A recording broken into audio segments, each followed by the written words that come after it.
As I stepped into the CEO's office of Reynolds Shoes, my heart swelled with pride and nostalgia. This office, this company, was the culmination of my parents' lifelong work. The scent of polished oak and faint leather carried echoes of their countless hours spent here, shaping not just a brand but a legacy. I ran my fingers along the edge of the desk, imagining my father's steady hands jotting down ideas or my mother's laughter during brainstorming sessions. This was their dream, and now it was mine to carry forward. But the sight that greeted me was something I hadn't imagined. Sophia, my wife of 6 years, sat confidently in my father's chair, her back straight, her expression sharp as though the room and the legacy already belonged to her. Dressed in a tailored designer suit, she exuded an air of authority that felt both foreign and disconcerting. A smug smile played on her lips as she leaned back, her manicured nails drumming on the desk. "Good morning, David," she said, her tone saccharine and laced with something sharper. "We need to talk." I furrowed my brow, already sensing the storm brewing. Sophia reached into her sleek leather bag and pulled out a stack of papers.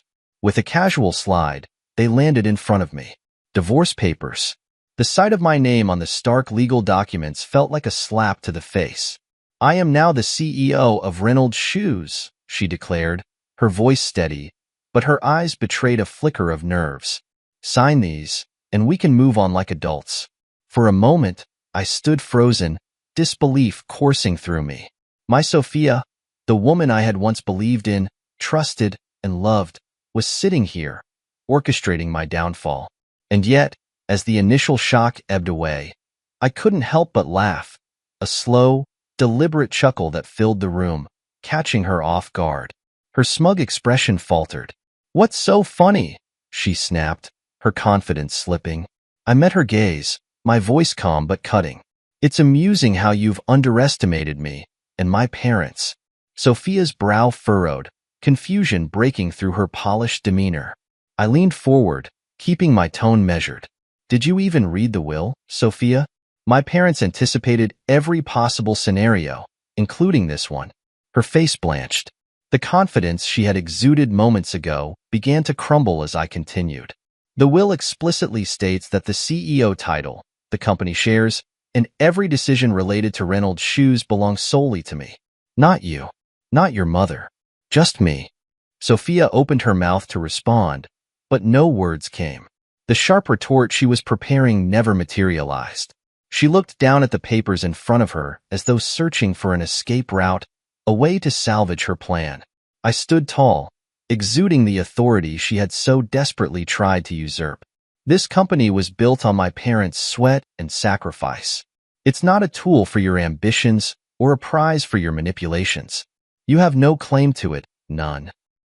Sophia's mask slipped further, panic flashing in her eyes as she scrambled to regain footing. "David, listen," she started, her voice softer now, almost pleading. "I was only trying to help. The company needs someone with vision, someone who can elevate it." I held up a hand, cutting her off. "Spare me the speech, Sophia. This isn't about the company. It's about control. And you're not getting it." The room fell silent. For a moment, she simply stared at me, her confidence in shreds, replaced by desperation and disbelief. I could see the gears turning in her mind, but there was no way out of this corner she had painted herself into. With a final glance at her, I gathered the divorce papers, tucking them under my arm. "You wanted me to sign these? Consider it done. But don't think for a second that I'll let you or anyone else tarnish my parents' legacy." I turned to leave, my footsteps echoing in the office that had once been my father's sanctuary. At the door, I paused, looking back at her one last time. "Enjoy your games, Sophia. They're over now." As I walked out of the room, the weight of betrayal mingled with a newfound resolve. Sophia's actions had revealed her true nature, and while the pain of her deceit was sharp, it fueled a fire within me. This company, this legacy, was worth protecting, and I would do whatever it took to ensure that Reynolds Shoes stood strong, untainted by greed or manipulation. This was only the beginning. The confrontation with Sophia lingered in my mind, a storm of emotions crashing over me as I tried to make sense of how we had reached this point. To anyone looking in from the outside, Sophia and I had been the ideal couple, partners in life, love, and ambition. But as I sat in my father's office, surrounded by the echoes of his legacy, I realized how much of our relationship had been built on a facade. I allowed my thoughts to drift back to the beginning, to the days when everything felt simpler. I first met Sophia during our college years. She was magnetic. Her confidence, her wit, the way she seemed to command attention without trying. I was a finance major, buried in textbooks and internships, while she was studying public relations with a knack for captivating an audience. She was the spark to my steady flame, the yin to my yang. Sophia's ambition was what initially drew me to her. She spoke passionately about her dreams of building a PR empire, about rising above the constraints of her modest upbringing. I admired her drive and how she seemed to see the world as a canvas waiting for her to paint her masterpiece. When we started dating, her unwavering belief in my potential felt like validation, reassurance that I was destined for something great. My parents, Dr. Richard and Eleanor Reynolds, adored her. My father, a man of unshakable principles, was impressed by her determination. My mother, ever the optimist, believed Sophia's vibrant energy would balance my more reserved nature. They welcomed her into our family with open arms, treating her like the daughter they never had. Sophia and I grew closer, sharing dreams and making plans. At the time, I thought we were building a life together. But looking back now, I realized there were subtle signs that all wasn't as perfect as I had convinced myself. One of those signs was her mother, Vivian. Vivian was a force of nature, a woman who thrived on control and wielded manipulation like a finely honed weapon. She had a way of inserting herself into our relationship, often under the guise of offering advice. Her conversations were laced with backhanded compliments and subtle criticisms, always with an undercurrent of materialism. She'd say things like, "David, you're doing well for now, but Sophia deserves the best. Don't forget that." At first, I dismissed Vivian's comments as harmless meddling, chalking it up to her wanting the best for her daughter. But as time went on, I noticed how often Sophia deferred to her mother's opinions. When we made decisions about our future, where to live, what car to buy, how to furnish our home, Vivian's voice always seemed to carry more weight than mine. I told myself it didn't matter, that Sophia and I were a team and nothing could come between us. But there were moments when her ambition seemed to overshadow everything else, moments when I felt less like a partner and more like a means to an end. One such moment was when my father first hinted at passing down the reins of Reynolds Shoes. Sophia's excitement was palpable, but it wasn't the kind of excitement I expected. It wasn't about the opportunity to carry on a legacy or the pride of preserving something meaningful. It was about the power, the prestige, the wealth. I brushed it off, thinking her enthusiasm was simply her way of expressing support for me. But now, in hindsight, it feels like one of the many red flags I ignored. As I sat in the office, replaying these memories, a pang of regret settled in my chest. I had overlooked so much in my eagerness to believe in the life we were building together. My father's wisdom echoed in my mind, "David, never let ambition blind you to character. A partnership isn't built on what you achieve together. It's built on trust, respect, and shared values." Those words hit differently now. My parents had trusted Sophia, as had I. And yet, here I was, facing the reality that she had been playing a game all along. A game where I was just another piece to be moved, manipulated, and ultimately discarded when it no longer served her. But my parents hadn't raised me to be naive. They had taught me resilience, foresight, and the importance of standing firm in the face of adversity. Sophia and Vivian might have underestimated me, but I was far from defeated. As the memories faded and I returned to the present, I felt a renewed sense of purpose. This wasn't just about protecting a company. It was about honoring my parents' legacy and reclaiming my own sense of worth. Sophia might have thought she could rewrite the rules, but she was about to learn that the foundation my family built wasn't so easily shaken. As I sat in my father's office, the leather chair creaking beneath me, the memories of my early years with Sophia played like a slow-moving reel. The charming woman who had once captivated me with her drive and vision now seemed like a stranger, her motives unrecognizable. But the truth was, the red flags had always been there. I just hadn't wanted to see them. Sophia had an undeniable charm, a magnetic presence that drew people to her. It was what made her so effective in public relations. She could walk into a room and command attention effortlessly, her laughter infectious and her smile disarming. I'd admired that about her, how she could make people feel seen and valued. But looking back, I realized that her charm was also a tool, a means to manipulate, to control, to steer things in her favor. One of the earliest red flags was her relationship with her mother, Vivian. Vivian was a formidable woman, the kind who believed life was a game of chess and she was always 10 steps ahead. She wielded control with a deft hand, often cloaking her interference in the guise of concern or advice. "I just want what's best for you," she'd say, her tone dripping with condescension. "David seems like a good man, but you need to make sure he's ambitious enough to give you the life you deserve." Sophia would often relay her mother's comments to me, laughing them off as harmless meddling. "That's just how she is," she'd say, brushing it aside. But I noticed how often her decisions aligned with Vivian's opinions, how easily she could be swayed by her mother's approval or disapproval. At first, I tried to view Vivian's involvement as her way of protecting Sophia, of ensuring her daughter had a good life. But over time, it became clear that Vivian's definition of a good life was less about happiness and more about status, power, and material wealth. She treated relationships like transactions, measuring their value by what they could bring to the table. This influence began to seep into Sophia's behavior. She started making subtle suggestions about how I could improve myself, dress sharper, network more aggressively, consider more lucrative opportunities. They weren't demands, not overtly, but they were constant nudges that chipped away at my confidence. "You're so talented, David," she'd say. "You could do so much more if you just pushed yourself a little harder." At the time, I didn't see it for what it was. I thought she was trying to motivate me, to help me grow. But now I see that it was less about my growth and more about aligning me with her vision of success, a vision that always seemed to prioritize appearances over substance. Another red flag was how she handled conflict.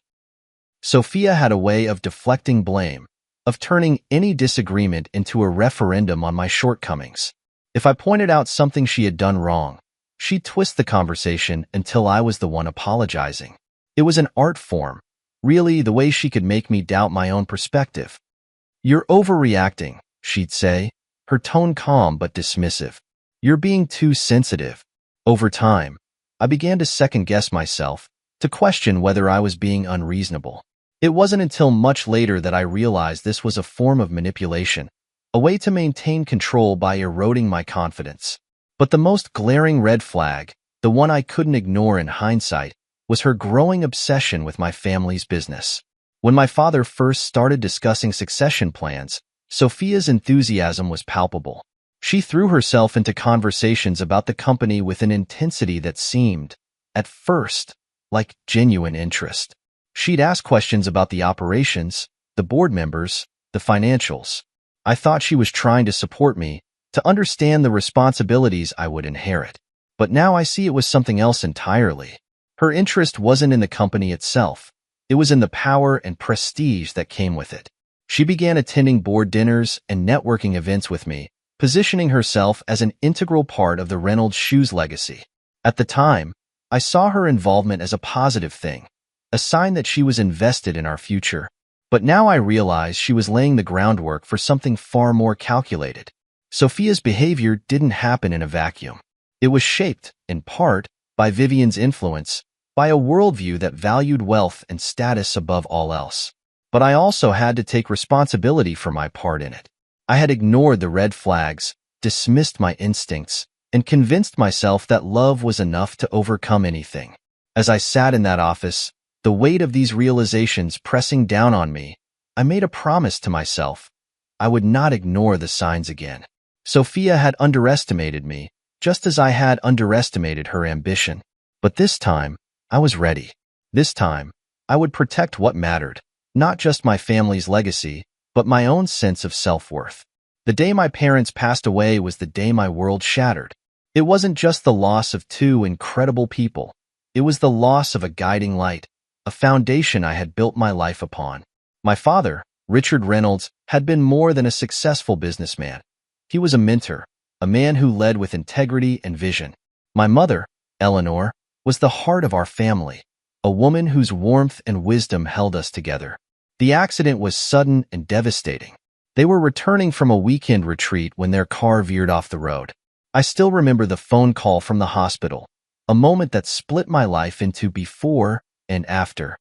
Standing in the sterile corridor, hearing the doctor's condolences, I felt a weight settle on my chest, one that I wasn't sure I'd ever lift. Sophia's initial reaction seemed supportive. She held me as I broke down, whispering words of comfort. For a brief moment, I thought we were united in grief, that she understood the magnitude of what I'd lost. But as the days turned into weeks, cracks in her facade began to show. Her comforting words gave way to impatience, her presence became sporadic, and her focus shifted to the practicalities of their passing rather than the emotional toll it took on me. The funeral was a grand affair, befitting the legacy of Richard and Eleanor Reynolds. Friends, family, and business associates gathered to pay their respects. Amid the eulogies and condolences, Sophia and her mother, Vivian, took on a different role. They moved through the crowd like socialites at a gala, networking and making small talk. It was as if the funeral was an opportunity for them to elevate their status rather than honor my parents. At one point during the reception, I overheard Vivian talking to a board member about exciting changes at Reynolds Shoes. My stomach churned as I realized she was already positioning Sophia as the face of the company. It was inappropriate and deeply disrespectful, but I bit my tongue, unwilling to cause a scene on such a somber day. After the funeral, the reality of my new responsibilities hit me like a tidal wave. Reynolds Shoes was more than a business. It was a legacy, one my father had nurtured from the ground up. I wasn't just inheriting a company. I was inheriting a dream, a vision of quality and integrity that my parents had poured their lives into. The weight of that responsibility was overwhelming, especially in the midst of my grief. Sophia seemed to sense my vulnerability and took advantage of it. She began attending meetings with me, offering unsolicited advice on business decisions. At first, I welcomed her involvement, thinking it was her way of supporting me. But it quickly became clear that her interest wasn't in helping me, it was in asserting her own influence. She started questioning my decisions, often siding with board members who were critical of my leadership. "You need to think bigger," she'd say, echoing Vivian's sentiments. "Your father was great, but the company needs to modernize."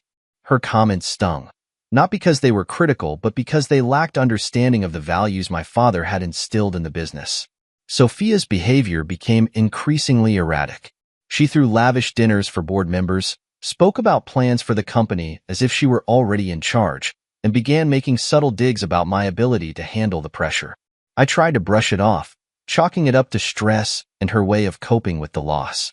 But deep down, I felt the first stirrings of doubt about her motives, her loyalty, and her true intentions. Vivian, of course, was never far behind.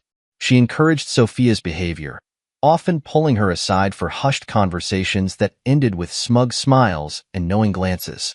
I began to feel like an outsider in my own life, as if the legacy my parents had entrusted to me was slipping through my fingers. Despite my growing unease, I focused on the task at hand. I spent long hours at the office, meeting with employees, reviewing financials, and immersing myself in the company's operations.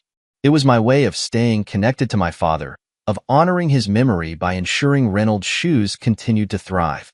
But grief has a way of blurring your vision, of making you vulnerable to those who see it as an opportunity. Sophia and Vivian saw my grief not as something to support me through, but as a weakness to exploit.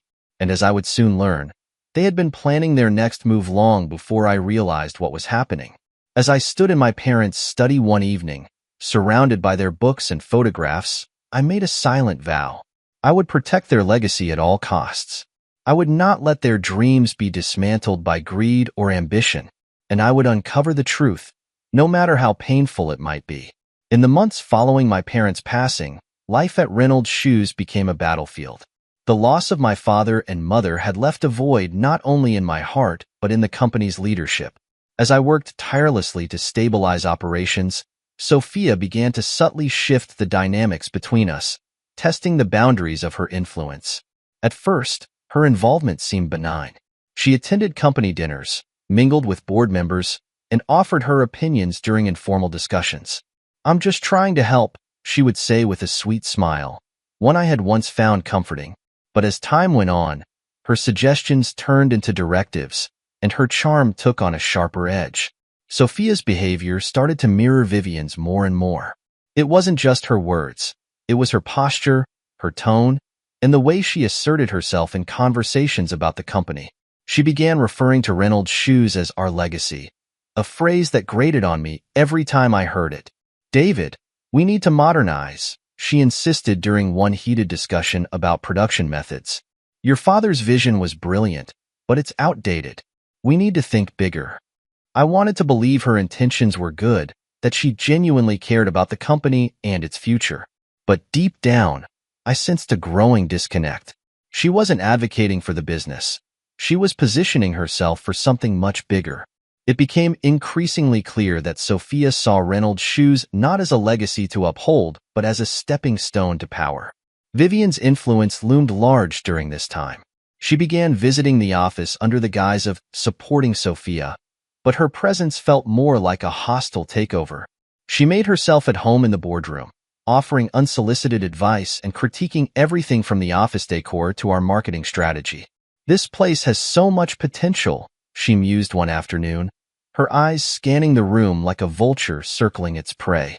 "With a few key changes, it could really shine." Her thinly veiled suggestions were as unwelcome as they were unnecessary, but I didn't confront her, yet. Instead, I observed quietly, taking mental notes of every comment, every conversation that hinted at their deeper agenda. Vivian's ability to manipulate people, including Sophia, was undeniable.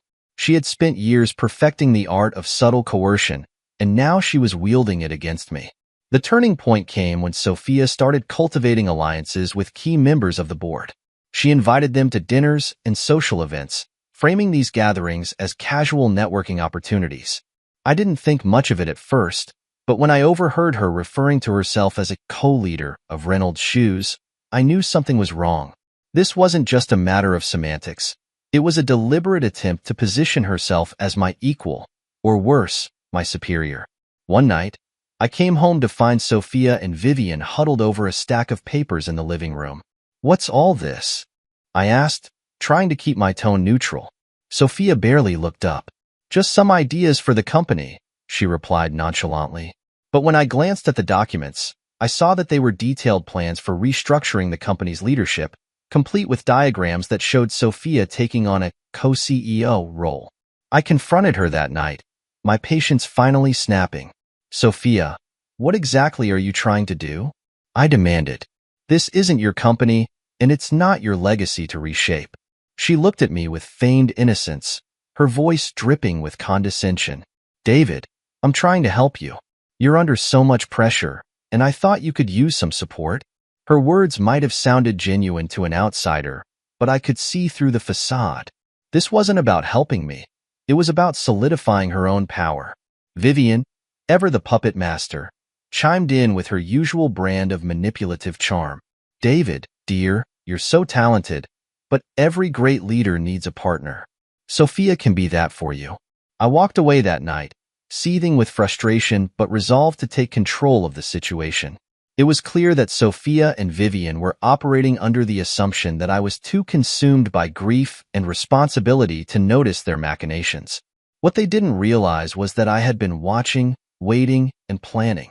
Over the next few weeks, I started laying the groundwork to protect my family's legacy. I quietly reached out to my parents' trusted lawyer and began reviewing the will and company bylaws in detail. What I found was both a relief and a revelation. My parents had foreseen the possibility of such a situation. Their will included clauses that safeguarded the company from external interference, ensuring that the CEO position, and the control that came with it, remained solely with me. Armed with this knowledge, I began gathering evidence of Sophia's and Vivian's attempts to undermine my leadership. I documented their interactions with board members, recorded conversations where they discussed their plans, and prepared myself for the confrontation I knew was inevitable. The shift in dynamics was no longer a subtle undercurrent. It was a full-blown power struggle. But for the first time since my parents' passing, I felt a sense of clarity. Sophia and Vivian might have underestimated me, but they had made one crucial mistake. They thought I was playing their game. What they didn't realize was that I had already rewritten the rules. The time had come to dismantle the web of lies Sophia and Vivian had spun. Their reckless spending and audacious attempts to usurp control of Reynolds Shoes had created an opportunity, a wide-open door for me to expose their true intentions and solidify my rightful place as the guardian of my family's legacy. I began by delving deeper into the company's records with the help of Clara, my parents' trusted lawyer, and one of the few people I could rely on. Clara had always been a fierce advocate for my family's values, and her knowledge of the company's legal structure was unparalleled. Together, we started piecing together a timeline of Sophia and Vivian's interference. Emails, financial transactions, secret meetings with board members. Every detail was meticulously documented. The trail was both infuriating and validating. Sophia had promised board members promotions and financial incentives in exchange for their support. Vivian had leveraged her social connections to pressure contractors and suppliers into aligning with their vision of the company's future. It was a blatant attempt to undermine my authority and reshape Reynolds Shoes in their image. But the most damning evidence came in the form of an audio recording. Clara had obtained it from a discreet but loyal employee who had been present during one of Sophia's private meetings with the board. In the recording, Sophia could be heard saying, "David's too sentimental. He's stuck in the past, clinging to his parents' outdated ideas. We need fresh leadership, my leadership." Her tone was dripping with arrogance as she laid out her plans to phase me out entirely. I listened to the recording in silence, my emotions a mixture of anger and determination. This wasn't just about me anymore. It was about protecting the legacy my parents had worked so hard to build. They had entrusted me with Reynolds Shoes, and I would not let their dream be dismantled by greed and entitlement. Clara and I also discovered discrepancies in the company's financial accounts. Vivian had orchestrated unauthorized expenditures under the guise of necessary business improvements. These funds, amounting to tens of thousands of dollars, had been funneled into projects that served no purpose other than satisfying their lavish whims. The audacity was staggering. Armed with this mountain of evidence, I knew it was time to act. But I wanted to ensure that when the confrontation happened, there would be no room for denial or manipulation. I called a meeting with the company's board of directors, insisting on full attendance. The board, many of whom had been misled by Sophia's charm, reluctantly agreed. The day of the meeting arrived, and I walked into the boardroom with a calm confidence that belied the storm brewing inside me. Sophia and Vivian were already seated, their expressions smug and self-assured. They clearly believed the meeting was another opportunity for them to assert their dominance. "David, we're glad you're finally taking this seriously," Sophia began, her voice laced with condescension. "We've outlined some new strategies for the company's direction." I held up a hand, cutting her off mid-sentence. "Before we discuss any strategies, I'd like to address a few concerns." I placed a thick folder on the table, its contents neatly organized and labeled. "This," I said, tapping the folder, "is a compilation of evidence detailing months of interference, manipulation, and unauthorized expenditures." Sophia's smirk faltered. Vivian shifted uncomfortably in her chair. "What are you talking about?" Sophia demanded, her voice losing its confident edge. I opened the folder and began distributing copies of the evidence to the board members. Emails promising promotions in exchange for loyalty. Financial records showing misappropriated funds. The transcript of the audio recording. The room fell silent as the board members read through the documents, their expressions ranging from shock to anger. Sophia's face turned pale as she realized the depth of her betrayal had been laid bare. Vivian, ever the opportunist, attempted to deflect. "This is a misunderstanding," she stammered. "We were only trying to help." I turned to her, my voice steady and unwavering. "Help?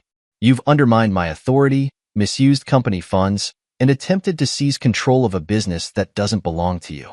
That's not help, that's sabotage." Sophia tried one last desperate tactic, appealing to the board. "David's being unreasonable. He's emotional and holding on to outdated ideas. We were just trying to modernize the company. One of the senior board members, a man who had been a close friend of my father's, spoke up. Modernization doesn't require deception, Sophia.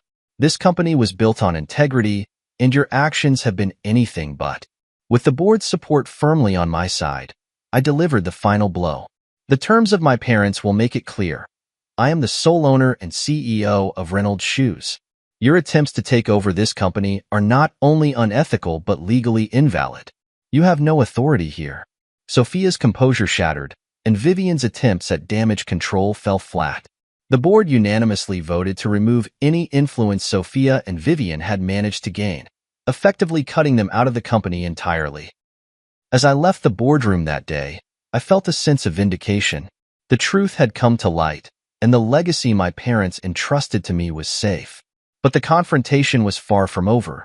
Sophia and Vivian would have to face the consequences of their actions, and I was prepared to ensure they did. The events of the board meeting had shifted the tides completely. Sophia and Vivian's elaborate plans to seize control of Reynolds Shoes had crumbled, but I knew their egos wouldn't let them accept defeat so easily. They would try something, anything, to salvage their position. I prepared myself for their next move, determined to stand firm no matter what. The very next day, Sophia came to the office unannounced. She stormed into my office, her face flushed with a mix of anger and desperation. Vivian trailed behind her, clutching her designer handbag like a shield. They weren't here to negotiate. They were here to plead their case, or at least attempt to manipulate me one last time. David, Sophia began, her tone a poorly disguised attempt at regaining control. This has gone too far. You've humiliated me in front of the board and the company. We're supposed to be partners. How could you do this? I leaned back in my chair, keeping my voice steady. Partners? Partners don't betray each other, Sophia. Partners don't manipulate board members, misuse company funds, and conspire to take what doesn't belong to them. This situation is entirely of your making. Vivian chimed in, her voice dripping with condescension. David, darling, you're being unreasonable. This company needs a strong, modern touch, someone with vision. Sophia and I only wanted what was best for Reynolds Shoes. I couldn't suppress a bitter laugh. What's best for Reynolds Shoes? You mean what's best for your bank accounts and your egos? Don't insult my intelligence, Vivian. Your plans were never about the company's well-being. Sophia's composure cracked. I was trying to save this company from your outdated ideas. You're so stuck in the past, clinging to your parents' legacy like it's a museum exhibit. You don't know how to lead. Her words stung, but I refused to let her see it. You're right about one thing, Sophia. I am holding on to my parents' legacy, but not because I'm stuck in the past. It's because their vision, their values, are what made this company what it is. Integrity, hard work, and respect are timeless principles. You wouldn't understand that because you've spent your life chasing shortcuts and power. Vivian stepped forward, her voice rising in indignation. We've done nothing but support you. Everything we did was for the good of this family. I fixed her with a cold stare. Family? Don't make me laugh, Vivian. Family doesn't scheme behind your back, undermine your authority, or treat you like a pawn in their game. If this is your idea of family, then I want no part of it. Sophia's bravado faltered, and for a moment, vulnerability flickered across her face. David, I made mistakes, but I didn't mean for it to end like this. We can fix this. We can go back to the way things were. I shook my head, my tone resolute. No, we can't, Sophia. Trust, once broken, doesn't mend so easily. You chose ambition over loyalty, manipulation over honesty. You betrayed me, and you betrayed the memory of my parents. There's no coming back from that. Vivian tried one last gambit. David, think about the optics. Divorcing Sophia and ousting her from the company will cause a scandal. Do you really want to tarnish the Reynolds name? I leaned forward, meeting her gaze with unflinching determination. The only people tarnishing the Reynolds name are standing in this room. I will not let this company or my family's legacy be tainted by greed and deceit. You've already caused enough damage. Realizing they had no more cards to play, Sophia and Vivian resorted to pleading. Vivian begged for leniency, while Sophia tearfully apologized, claiming she had been blinded by pressure and her mother's influence. But their words rang hollow. I had seen their true colors, and there was no turning back. "I'll be filing for divorce," I said, my voice steady but firm. "And as for the company, you will have no part in it. The board has already removed any influence you managed to gain. It's over, Sophia." The weight of my words settled over them like a heavy cloud. Vivian glared at me, her lips pressed into a thin line, while Sophia broke down into quiet sobs. I watched them leave my office, their defeat palpable. For the first time in months, I felt a sense of relief, a weight lifting from my shoulders. Later that evening, I sat in the quiet of my home, reflecting on everything that had happened. The betrayal, the confrontation, and the fallout had tested me in ways I never expected. But through it all, I had remained true to myself and to my parents' vision. I had protected what mattered most, and for that, I was proud. Sophia and Vivian had been formidable adversaries, but in the end, they were undone by their own greed and hubris. Their downfall was a lesson, a reminder that integrity and resilience always prevail over deceit and manipulation. The fight wasn't over yet, but I was ready for whatever came next. The Reynolds Shoes legacy was safe, and I was determined to honor it in every way possible. The sun rose over the Reynolds Shoes headquarters, casting a golden light over the building that had become a symbol of resilience, integrity, and family legacy. As I walked through the halls that morning, there was a renewed energy in the air. The burden of deception and manipulation had lifted, leaving behind an atmosphere of purpose and optimism. The company was no longer under siege by those who sought to dismantle its values, and for the first time in months, I felt at peace. In the weeks following Sophia and Vivian's exit, I worked closely with the board to rebuild trust and reaffirm our commitment to the principles my parents had instilled in this company. Their vision of honesty, hard work, and respect had been the foundation upon which Reynolds Shoes thrived, and it was my responsibility to ensure those principles remained unshaken. One of the first decisions I made was to honor my parents in a way that would inspire future generations.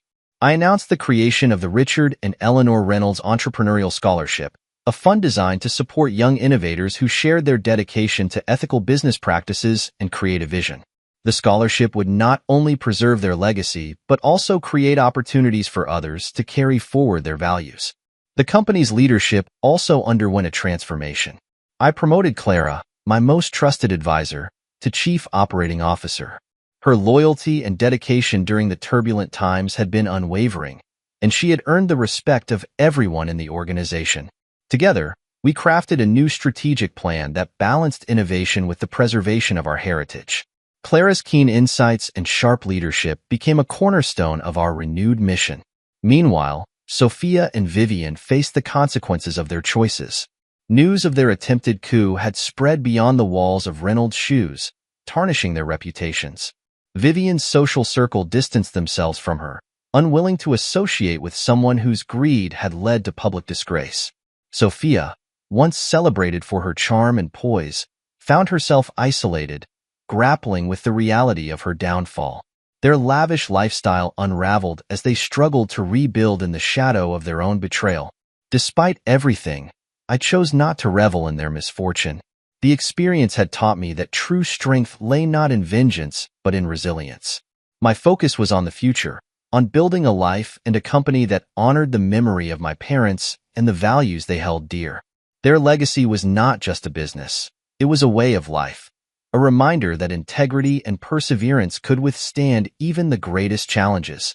The divorce was finalized without fanfare. I had anticipated resistance, but Sophia's weakened position left her with little choice but to accept the terms. She walked away with the bare minimum, a stark contrast to the opulent life she and Vivian had envisioned. I, on the other hand, retained full ownership of Reynolds Shoes and the assets my parents had entrusted to me. As the months turned into years, Reynolds Shoes entered a new era of success. We expanded into international markets, introduced eco-friendly initiatives, and launched a new line of products that honored the craftsmanship my parents had championed. Employees and customers alike rallied behind our mission, and the company flourished. On the first anniversary of the scholarship fund, I hosted a ceremony at the lake house my parents had loved so much. It had become a place of solace and reflection for me, a reminder of the bond we had shared and the dreams they had nurtured. As I stood by the water, surrounded by colleagues, friends, and scholarship recipients, I felt a profound sense of gratitude. My journey had been anything but easy. Betrayal had tested my resolve, but it had also revealed my strength. I had learned to trust my instincts, to stand firm in the face of adversity, and to value the people who truly mattered. The lessons I had learned would guide me for the rest of my life. As I walked through the halls of Reynolds Shoes that evening, I paused in front of the portrait of my parents that hung in the main lobby. Their faces, full of warmth and wisdom, seemed to radiate encouragement. "We did it," I whispered, a lump forming in my throat. "Your legacy is safe." The road ahead was bright, and I was ready to face it with confidence and determination. The chair in the CEO's office was no longer just a symbol of leadership. It was a testament to resilience, honor, and the enduring power of integrity. This was my story, and I had reclaimed it on my terms.